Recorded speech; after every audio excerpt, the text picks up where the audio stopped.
Congress party అధికారంలోకి వస్తే ప్రజల సంపద అంతా మైనార్టీలైన ముస్లింలకు పంచుతుందని, ఆ పార్టీ నాయకులు మహిళల మంగళసూత్రాలను కూడా వదలరని రాజస్థాన్ ఎన్నికల ర్యాలీలో ప్రధాని నరేంద్ర మోదీ చేసిన వ్యాఖ్యలు దుమారం రేపుతున్నాయి. ఈ నేపథ్యంలో మోడీ వ్యాఖ్యలపై ఈసీఐ చర్యలకు ఉపక్రమిస్తోందని, త్వరలో మోడీపై చర్యలు తీసుకోబోతున్నట్లు తెలుస్తోంది. ప్రధాని వ్యాఖ్యలపై చర్యలు తీసుకోవాలని కాంగ్రెస్తో పాటు సిపిఐ, పలువురు పౌర సంఘాల నేతలు ఈసీఐకి ఇప్పటికే ఫిర్యాదు చేశారు.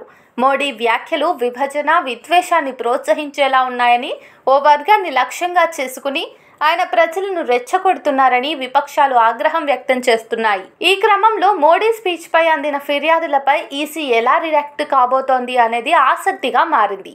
ఈ ఎన్నికల్లో ప్రభుత్వ సంస్థలతో కలిసి మోడీ మ్యాచ్ ఫిక్సింగ్కు పాల్పడుతున్నాడని ఏఐసీసీ అగ్రనేత రాహుల్ గాంధీ విమర్శలు గుప్పిస్తున్న వేళ రాజస్థాన్లో మోడీ చేసిన వ్యాఖ్యలపై ఈసీ నిర్ణయం కీలకంగా మారబోతోందనేది రాజకీయ వర్గాల్లో బలంగా వినిపిస్తున్న చర్చ.